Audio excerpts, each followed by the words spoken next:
Ben Harper wiped the grease from his hands and looked out at the crowded streets of the lower merchant district. Prime was alive with movement.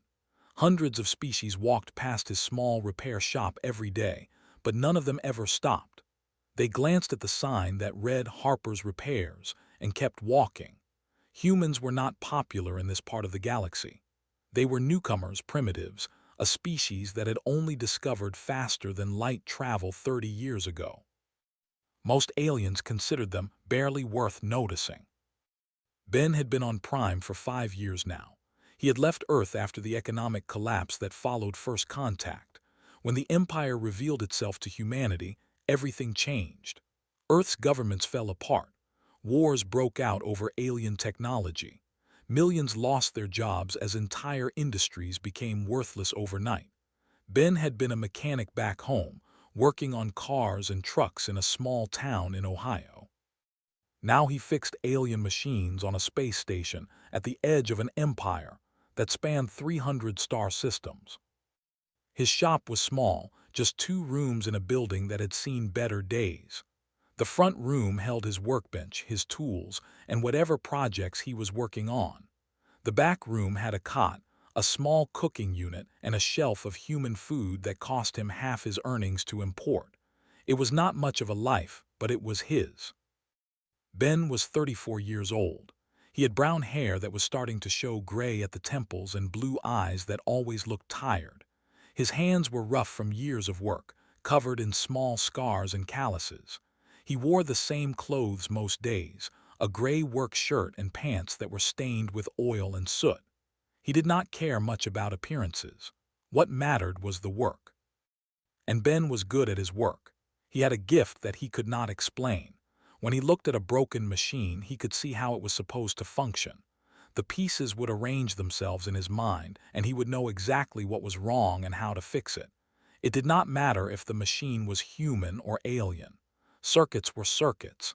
Gears were gears. Everything followed rules, and Ben understood those rules better than most. His customers were mostly other humans, refugees and workers who had ended up on Prime for one reason or another. Sometimes a merchant would bring him a broken scanner, or a pilot would ask him to look at a damaged navigation unit. They came to him because he was cheap and because he did not ask questions. They never came back a second time if they could help it. Being seen with a human was bad for reputation. Ben did not mind the loneliness. He had grown used to it. He woke up, he worked, he ate, he slept. The days blended together into weeks and months. He sent money back to his sister on Earth when he could. He read old books on his. He dreamed of green fields and blue skies and the sound of birds singing in the morning. But those dreams felt further away with each passing year. It was on a Tuesday afternoon, or what passed for Tuesday on a station that never saw day or night, when everything changed. Ben was working on a faulty power coupling when the chime above his door rang. He looked up, expecting to see another human with another broken gadget. Instead, he saw 3 small figures standing in his doorway. They were children. Ben had seen before, of course. They were everywhere on Prime. They were the rulers of this empire, the dominant species in this region of space. They were tall and slender, with pale blue skin that seemed to glow from within. Their eyes were large and silver, like pools of liquid metal. They moved with a grace that made other species look clumsy by comparison. But these were children. The tallest one was a girl who looked about 10 years old by human standards, though Ben knew that age differently. She had long white hair that fell past her shoulders and a face that was beautiful in an alien way.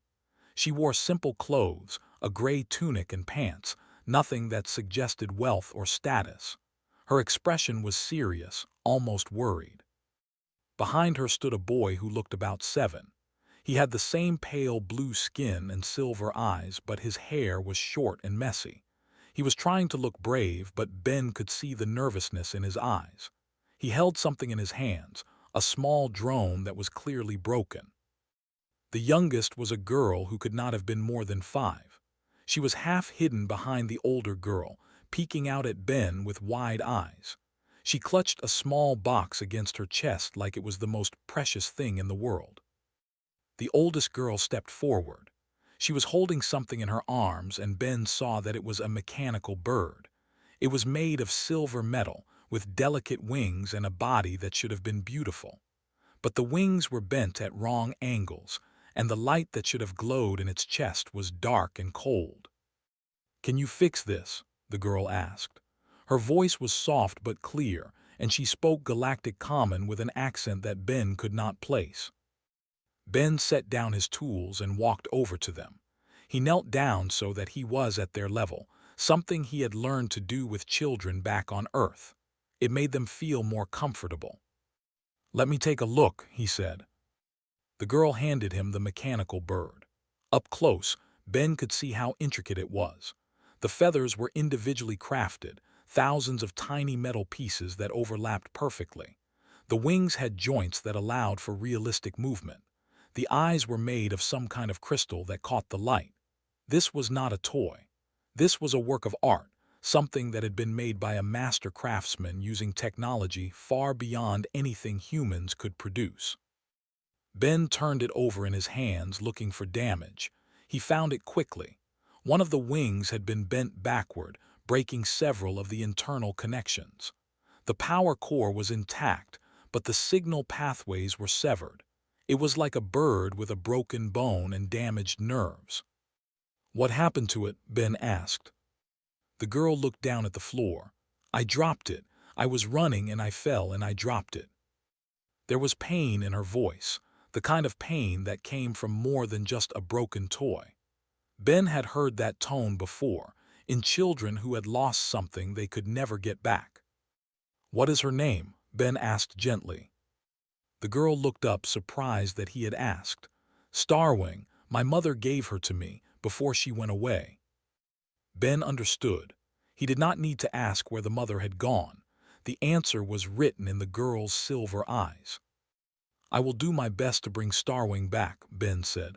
"It might take a few hours. Is that okay?" The girl nodded. Ben looked at the other two children. "What about you? Are those broken too?" The boy held up his drone. "It stopped flying yesterday. I tried to fix it, but I made it worse." The little girl stepped out from behind her sister. She held out her box, which Ben now saw was a music box made of polished wood and brass. "It does not sing anymore," she whispered. Ben smiled at them. "Bring them here. Let us see what we can do." He cleared space on his workbench and set all 3 items down. The children gathered around, watching him with curious eyes. They had never been in a human shop before. They had never met a human before today. But they were not afraid. They were just children with broken toys, hoping that someone could make things right again. And Ben Harper, the lonely mechanic from Ohio, was happy to try. Ben started with the mechanical bird because he could see how much it meant to the oldest girl. She sat on a stool near his workbench, watching every move he made. Her silver eyes followed his hands as he carefully opened the access panel on the bird's chest and examined the internal systems. The technology inside was remarkable. Ben had never seen anything like it. The circuits were made of materials he could not identify, layered in patterns that seemed almost organic. There were no wires in the traditional sense, just pathways of light that carried signals from one component to another. The power core was a tiny crystal that hummed with energy, more powerful than anything humans had ever created. But broken things were broken things, no matter how advanced they were. The damage followed the same rules that governed all machines. Connections had been severed. Pathways had been interrupted. Components had shifted out of alignment. Ben could see the problems clearly, and he could see how to fix them. He worked slowly and carefully. The bird's internal parts were delicate, and one wrong move could cause more damage. He used his smallest tools, instruments that he had modified himself for precision work. He straightened the bent components, reconnected the severed pathways, and realigned the joints in the damaged wing. While he worked, the children talked to him. They asked questions about Earth and about humans.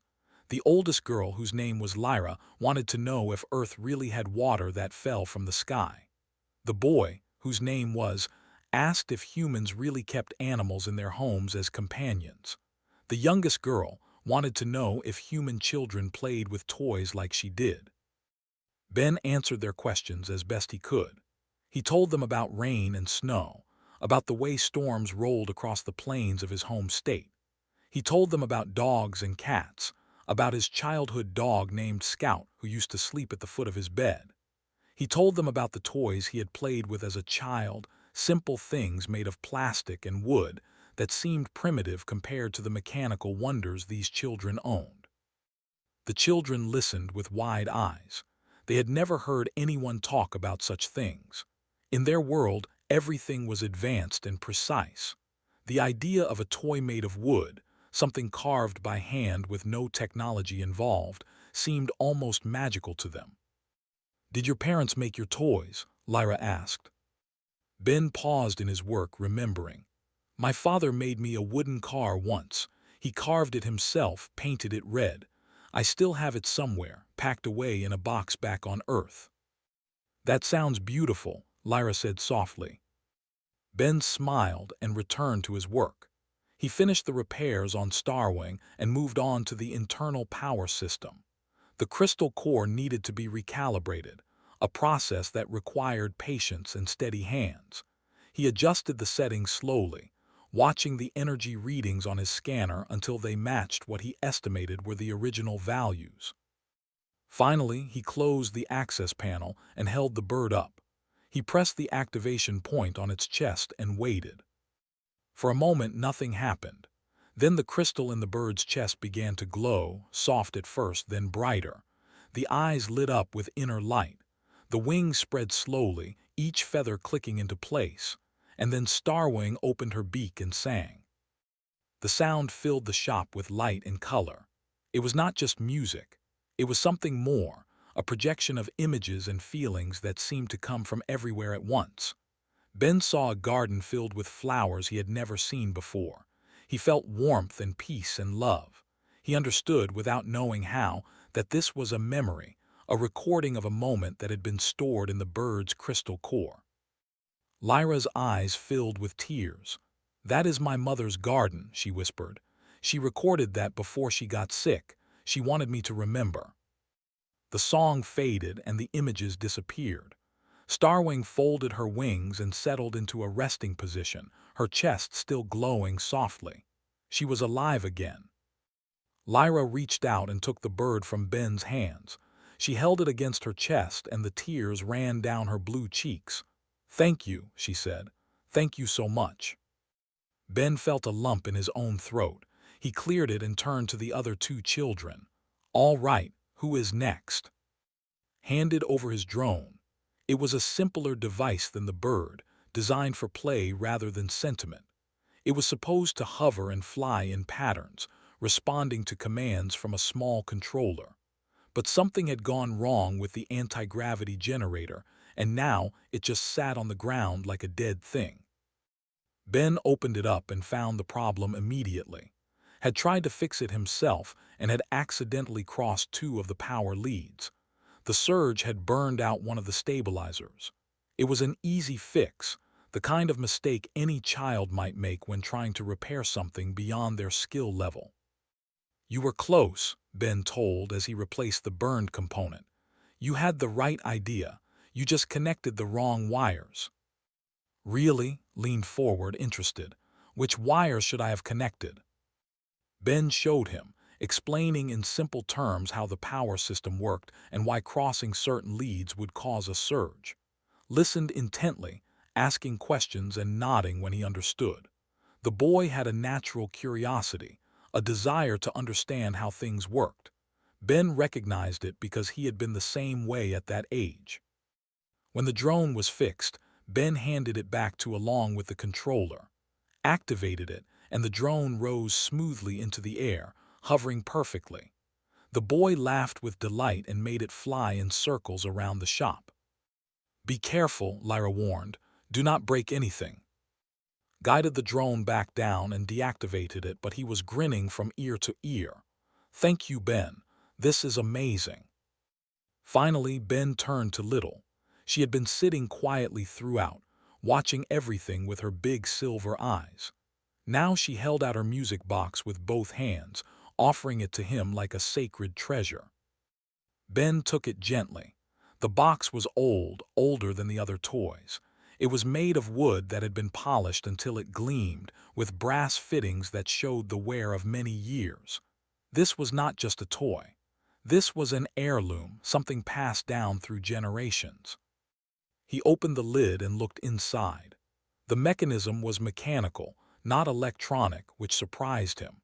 It used tiny gears and pins to produce sound, a design that was ancient by galactic standards. But one of the gears had slipped out of position, and the spring that powered the mechanism had become unwound. Ben reset the gear and wound the spring carefully. He closed the lid and pressed the button on the side.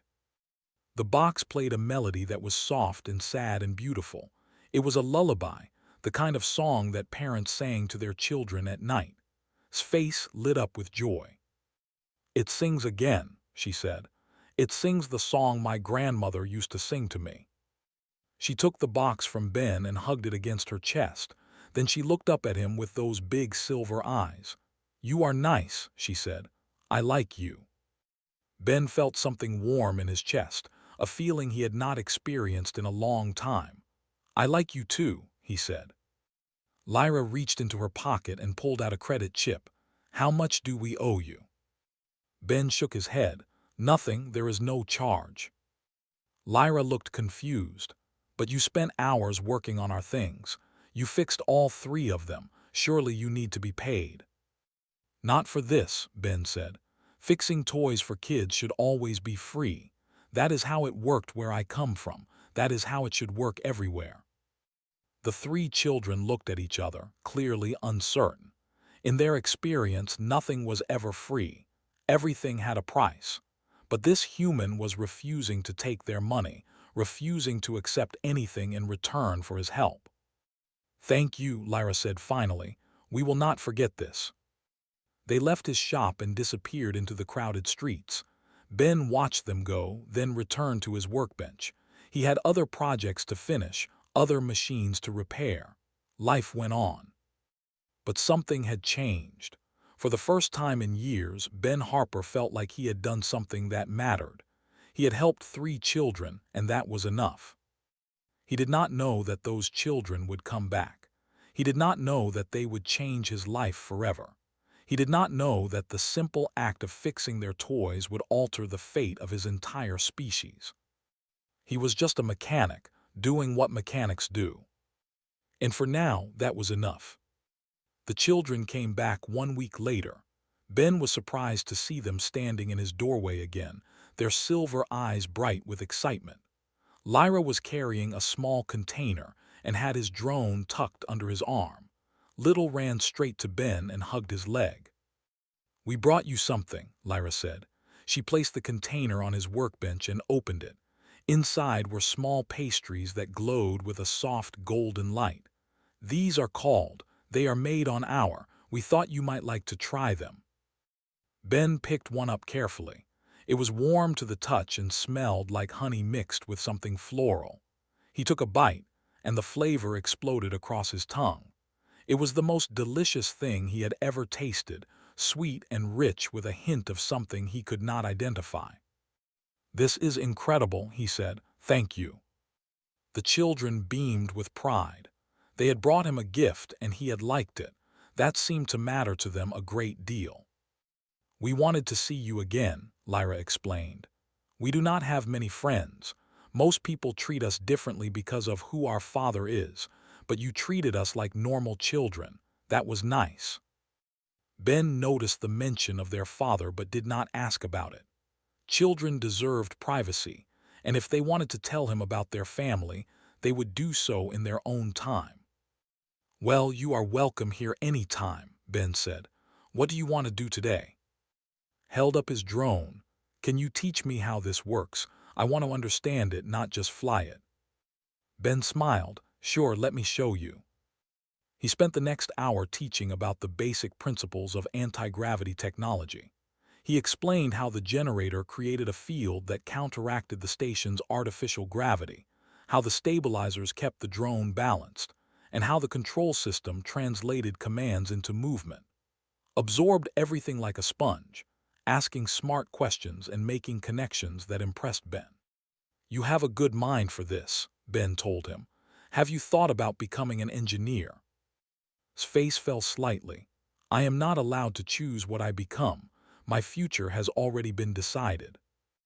There was sadness in those words, the kind of sadness that came from having no control over your own life. Ben recognized it. He had felt the same way when he was young, trapped in a small town with no prospects and no hope of escape. It was only when everything fell apart that he had found the freedom to be who he really was.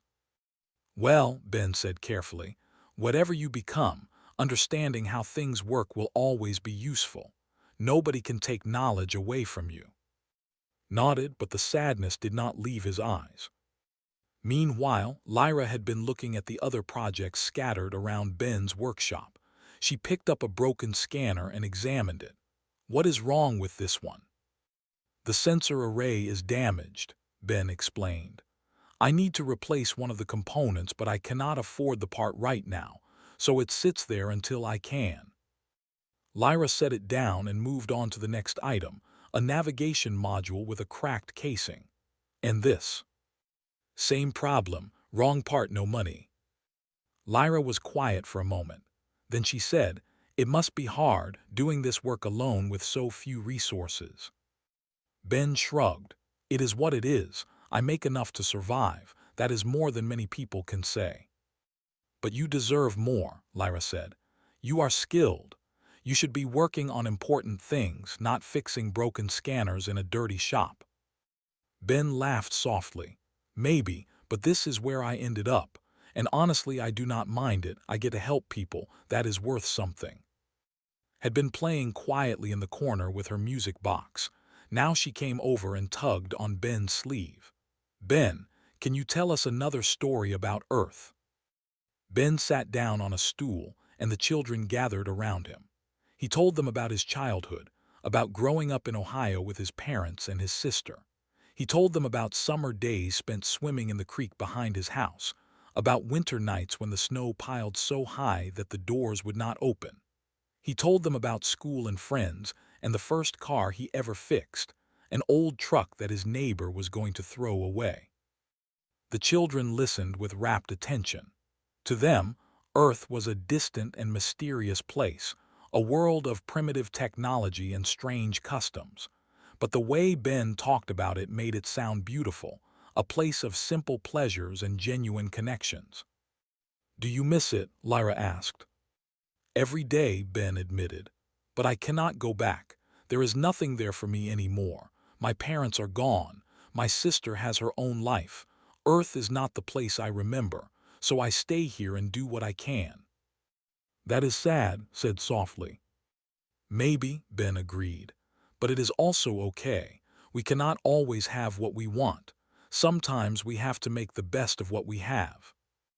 The children visited again the following week, and the week after that. It became a regular thing. They would come to Ben's shop, bringing gifts of food and stories from their own lives.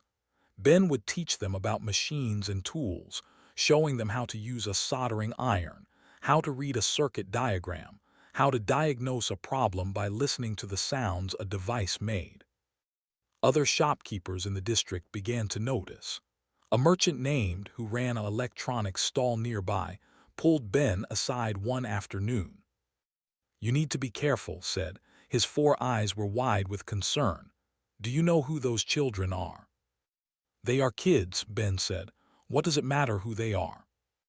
Made a sound that might have been a laugh or a cough. "It matters, human. Trust me. Find out who their father is before you get yourself into trouble." Ben dismissed the warning. He did not care about politics or status. The children were kind and curious and treated him with respect. That was all that mattered to him. But the warnings kept coming. A pilot who brought Ben a damaged fuel injector looked at the children playing in the corner of the shop and turned pale. "Do you have any idea what you are doing?" he whispered. "Those are not ordinary children." "They are children," Ben repeated. That is all I need to know." The pilot shook his head and left quickly, glancing over his shoulder as if he expected guards to appear at any moment. Ben tried not to think about it. He focused on his work and his friendship with Lyra, and they were the part of his days, the only thing that made his lonely existence feel worthwhile. Then one day, everything changed. The children arrived at his shop as usual, but they were not alone. Behind them stood 12 soldiers in gleaming armor, red and gold, carrying weapons that hummed with deadly energy. They surrounded the shop, blocking every exit, their faces hidden behind visored helmets. Ben's heart stopped. He looked at the children, saw the fear in their eyes, and knew that something terrible was about to happen. A tall woman stepped through the door. She was beautiful in the cold way that sculptures were beautiful, with perfect features and eyes like chips of ice. She wore flowing robes of white and silver, and she moved with the confidence of someone who had never been refused anything in her life. "You are the human who has been seeing the royal children," she said. Her voice was flat without emotion. Ben's mind went blank. Royal children. The words echoed in his head, refusing to make sense. "You will come with us," the woman commanded. "The Emperor wishes to see you." Ben looked at Lyra. She was crying, tears running down her blue cheeks. "I am sorry," she whispered. "I wanted to tell you. I was afraid you would treat us differently." Ben did not know what to say. He did not know what to think. All he knew was that his simple life had just become very complicated. The soldiers closed in around him, and Ben Harper, the lonely mechanic from Ohio, was taken away to face the ruler of 300 star systems. The transport ship rose through levels of prime that Ben had never seen before. Below the merchant district where he lived and worked, the station was crowded and dirty, full of refugees and workers struggling to survive. But up here, everything was different. The corridors were wide and clean, lined with polished metal and glowing crystals. Guards stood at every intersection, their armor gleaming under the soft lights. Ben sat in the back of the transport, surrounded by soldiers who refused to look at him. The tall woman who had spoken to him in his shop sat across from him, her cold eyes studying him like he was an insect she was considering whether to crush. "Who are you?" Ben asked. His voice came out steadier than he felt. "I am High Chamberlain," the woman replied. "I am responsible for the safety and of the royal family. When the children began disappearing from the palace for hours at a time, I launched an investigation. Imagine my surprise when I discovered they had been visiting a human mechanic in the lower district." "I did not know who they were," Ben said. "They never told me." "That is evident. If you had known, you would never have dared to interact with them. Humans do not speak to royalty. Humans do not even look at royalty." Ben felt a flash of anger at her words, but he kept it controlled. "Where I come from, children are just children. It does not matter who their parents are." Made a sound that might have been amusement. "Where you come from is a primitive world that had not even achieved interstellar travel until 30 years ago. Your opinions on how society should function are irrelevant." Ben said nothing. There was nothing to say. He was powerless here, completely at the mercy of forces he did not understand. The transport docked at a private port, and Ben was escorted into a corridor that took his breath away. The walls were made of transparent crystal, and through them he could see the vastness of space. Stars burned in the darkness, millions of them, stretching away into infinity. And in the center of his view, dominating everything, was the orbital palace. It was the size of a city, a massive structure of spires and domes that floated against the backdrop of a distant nebula. Light poured from thousands of windows. Ships moved around it like insects around a hive. It was the seat of power for the entire empire, home to the emperor who ruled over 300 star systems and trillions of beings. And Ben Harper, a mechanic from Ohio, was being taken there to answer for the crime of fixing children's toys. The journey to the throne room took nearly an hour. They passed through security checkpoints that scanned Ben with devices he could not identify. They walked through halls lined with artwork that must have been worth more than entire planets. They climbed stairs made of crystal and metal, each step taking them higher into the heart of the palace.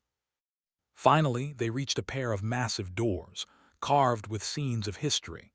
The doors swung open, and Ben was pushed forward into the largest room he had ever seen. The throne room was immense, a cathedral of power and wealth. The ceiling was so high that it disappeared into shadow. The floor was polished to a mirror shine, reflecting the light of crystal chandeliers that floated in the air. Along the walls stood hundreds of nobles and officials, all dressed in fine robes, all watching Ben with expressions that ranged from curiosity to contempt. At the far end of the room, on a throne made of crystallized starlight, sat the Emperor. Emperor III was ancient. His blue skin was weathered and lined, showing the weight of centuries. His silver eyes were tired but sharp, filled with an intelligence that had ruled an empire through peace and war. He wore simple robes of black and gold, and on his head sat a crown that seemed to be made of captured light. Ben was brought to the foot of the throne and forced to his knees. The soldiers stepped back, leaving him alone on the floor, surrounded by hundreds of hostile eyes. "So," the Emperor said, his voice was soft but carried through the entire room, "you are the human who fixed my children's toys." Ben looked up, meeting the Emperor's gaze. He knew he should look away, should show submission and fear, but something inside him refused. He was a mechanic from Ohio, and he would not crawl for anyone, not even the ruler of 300 star systems. "Yes," Ben said, "I am." A murmur ran through the assembled nobles. No one spoke to the Emperor that way. No one looked at him directly. But Ben did not know the rules, and even if he had known them, he was not sure he would have followed them. The Emperor studied him for a long moment. "Do you know what the penalty is for a commoner who touches a member of the royal family?" Ben's heart pounded in his chest. "No." "Death," the Emperor said calmly. "A slow death, designed to send a message to others who might forget their place." The room was silent. Ben could feel the weight of hundreds of eyes on him, waiting for his reaction. He thought about running, but there was nowhere to go. He thought about begging, but he knew it would make no difference. Instead, he said the only thing he could think of. "I did not know who they were, Your Majesty. They came to my shop with broken toys and I fixed them. That is what I do. I did not ask their names or their family or their status. They were just children who needed help." "And you helped them," the Emperor said, "for free, despite being a human, a species my council considers barely above vermin." Ben felt that flash of anger again, stronger this time. Maybe your council is wrong. Maybe humans are not vermin. Maybe we are just people like anyone else trying to survive in a galaxy that treats us like garbage. The murmur became louder. Some of the nobles looked outraged. Others looked shocked. No one had ever spoken to the Emperor like this. But the Emperor did not seem angry. Instead, he leaned forward, his tired eyes focusing on Ben with new interest. "You have courage," he said. "Foolish courage, perhaps, but courage nonetheless. Tell me, human, why did you fix my children's toys for free? What did you hope to gain?" Ben thought about the question. He thought about Lyra and her broken bird, about the tears in her eyes when she heard her mother's garden one more time. He thought about, and his curiosity, his desire to understand how things worked. He thought about Little and her music box, the way she had hugged it against her chest when it sang again. "I did not hope to gain anything," Ben said finally. "Kids are kids, Your Majesty. It does not matter what species they are or who their parents are. When something is broken, you fix it. When someone needs help, you help them. That is what humans do. At least, that is what we are supposed to do." The Emperor was silent. The entire room was silent. Ben could hear his own heartbeat loud in his ears. Then the Emperor spoke again, and his words changed everything. "Bring me my children." A door at the side of the room opened and Lyra and were led in by attendants. They looked scared, their silver eyes wet with tears. When they saw Ben kneeling on the floor, they tried to run to him, but the attendants held them back. "Let them go," the Emperor commanded. The attendants released them and the three children rushed to Ben, threw her arms around his neck, grabbed his hand. Lyra stood beside him, her chin raised, looking at her father with defiance. "Do not hurt him," Lyra said. "He did nothing wrong, he was kind to us. He was the only person in the whole empire who treated us like normal children." The Emperor looked at his daughter and something in his expression softened. For a moment, he was not the ruler of 300 star systems. He was just a father, looking at his children and seeing the truth in their eyes. "I know," he said quietly, "I know." He rose from his throne and descended the steps slowly, his old body moving with careful dignity. When he reached Ben, he stopped and looked down at the human mechanic who had somehow found his way into the hearts of the royal children. "Stand up," the Emperor said. Ben stood. He was shorter than the Emperor by nearly a foot, but he met the ancient ruler's gaze without flinching. "You have done something remarkable," the Emperor said, "something that all the wealth and power of the empire could not accomplish." "What is that?" Ben asked. The Emperor placed a hand on his shoulder, and his voice was filled with emotion. "You made my children happy." The court fell silent at the Emperor's words. Nobles and officials exchanged confused glances, uncertain how to react. This was not how things were supposed to go. The human should have been punished, made an example of. Instead, the Emperor was speaking to him with something that sounded almost like respect. Emperor turned to face his court, his hand still resting on Ben's shoulder. When he spoke, his voice carried the weight of centuries of rule. "For 300 years I have sat on that throne. I have seen empires rise and fall. I have watched species betray their own kind for power. I have witnessed atrocities committed in the name of progress and advancement. In all that time, I have learned one truth above all others. True kindness is the rarest thing in the universe." He paused, letting his words settle over the assembled nobles. "My wife died 2 years ago, you all know this. What you do not know is how it affected my children." Lyra stopped smiling. She stopped playing. She carried her mother's bird with her everywhere, clutching it like it was the last piece of her mother she had left. "When it broke, I thought I had lost her too, not to death but to grief." His voice cracked slightly, and for a moment the ancient ruler looked every one of his years. "I brought in the finest craftsmen in the empire to repair that bird. They all failed. The technology was too advanced, they said. The damage was too severe. They wanted to make her a new one, something better. But Lyra did not want something better. She wanted Starwing. She wanted the bird her mother had given her, with her mother's memory still inside." He looked at Ben with silver eyes that were bright with unshed tears. "And then this human fixed it. Not because he was paid, not because he hoped for reward, not because he knew who Lyra was.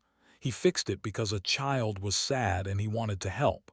He did what the finest craftsman in the empire could not do, and he refused payment for it." The Emperor released Ben's shoulder and walked slowly back to his throne. He did not sit. Instead, he stood before it, facing the court with the authority of 300 years of rule. "My daughter smiles again. She laughs. She plays. She speaks of the human mechanic constantly, of his kindness, of his stories about a world called Earth. My son has discovered a passion for engineering, something he never would have found in the palace.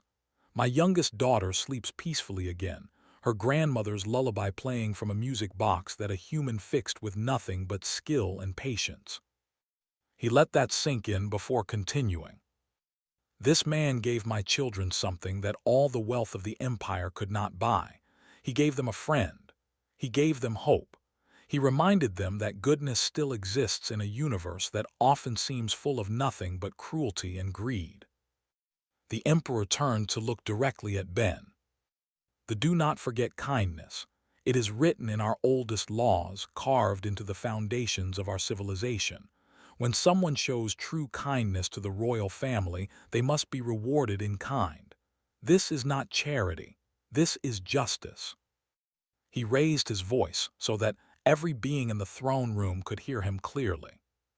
"From this day forward, humanity is under the protection of the Empire. Any attack on human territory will be considered an attack on the Empire itself. Any species that mistreats humans will face the full force of our military."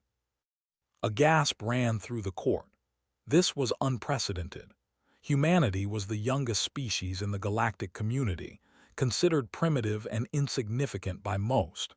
To extend imperial protection to them was to elevate them to the level of allies, a status that took most species centuries to achieve.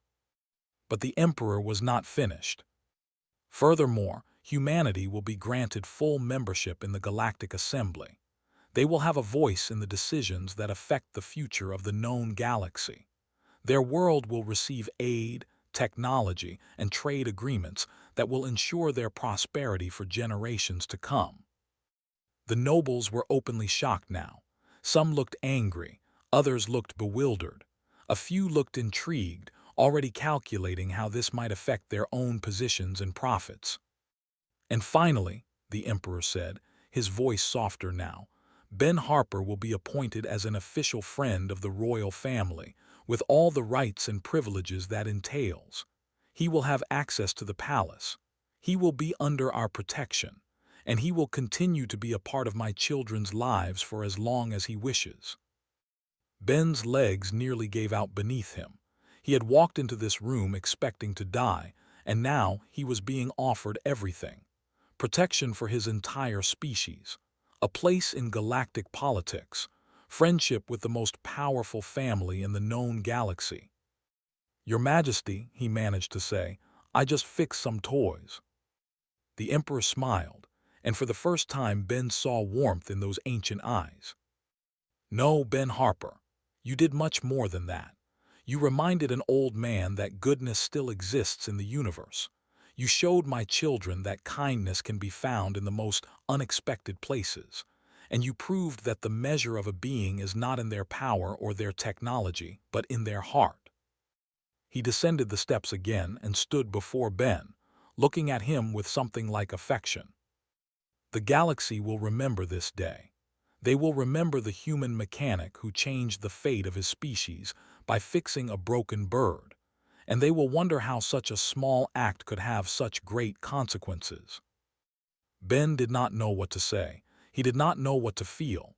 Everything was happening too fast, changing too quickly. "I do not deserve this," he said finally. "I am just a mechanic. I fix things. That is all I know how to do." "And that is exactly why you deserve it," the Emperor replied. "Because you do not understand how remarkable you are. Because kindness comes so naturally to you that you do not even recognize it as special." The ceremony that followed was a blur. Ben was dressed in fine robes and presented to the court as a friend of the imperial family. Nobles who had looked at him with contempt minutes before now bowed and offered congratulations. Officials pressed credit chips into his hands, gifts that represented more wealth than he had earned in his entire life. Through it all, Lyra and stayed by his side. They held his hands and smiled at him, their silver eyes bright with joy. They had been afraid that their friendship with Ben would be discovered and punished. Instead, it had been celebrated. When the ceremony was over, Ben was escorted to a private chamber where he could rest and process everything that had happened. But before the attendants could close the door, 3 small figures slipped inside. "We are sorry we did not tell you who we were," Lyra said. "We were afraid you would treat us differently. Everyone treats us differently when they know." Ben sat down heavily on a chair that was more comfortable than anything he had ever owned. He looked at the 3 children who had changed his life and felt a smile spreading across his face. "I understand," he said. "You wanted to be normal. You wanted someone to see you, not your titles." Climbed onto his lap and hugged him. "You are our best friend, Ben. You are the only friend who likes us for us. Sat on the floor beside the chair. Will you still teach me about machines? Father says I can visit your shop whenever I want now. Of course, Ben said, although I suspect I am going to need a bigger shop. Lyra laughed, a sound that Ben had learned was rare and precious. Father is giving you a new workshop. In the palace itself. You will have access to any tools and materials you need. Ben shook his head in wonder. 24 hours ago, he had been a lonely mechanic in a dirty shop, struggling to afford food and parts. Now he was a friend of the royal family with a workshop in the imperial palace. This is insane, he muttered. This is the way, Lyra corrected him gently. Kindness repaid with kindness. You helped us when you had nothing to gain. Now we help you. Ben looked out the window at the stars burning in the darkness of space. Somewhere out there was Earth, the small blue world where he had been born. His sister was there, struggling to get by just like everyone else. His old neighbors and friends were there, living in a world that had been turned upside down by first contact. And now, because he had fixed some toys for free, their lives were about to change too. Humanity would have protection. They would have technology. They would have a voice in the galaxy. All because a mechanic from Ohio believed that children deserved to have their toys fixed, no matter who they were. I need to sit down, Ben said. You are sitting down, pointed out. Then I need to lie down. The children laughed and Ben laughed with them. It was absurd. It was impossible. It was wonderful. In a universe full of politics and power, sometimes the most important thing was simply being kind. Ben Harper had learned that lesson long ago, in a small town in Ohio, from parents who believed that helping others was its own reward. He had never expected that lesson to save his species. But it had. And as he sat in that luxurious chamber with 3 royal children who loved him like family, Ben Harper thought about his father carving that little wooden car so many years ago. He thought about simple kindness passed down through generations. He thought about the way small acts could ripple outward and change everything. He was still just a mechanic. He would always be just a mechanic. But now he knew that sometimes being a mechanic was enough. More than enough. It was everything.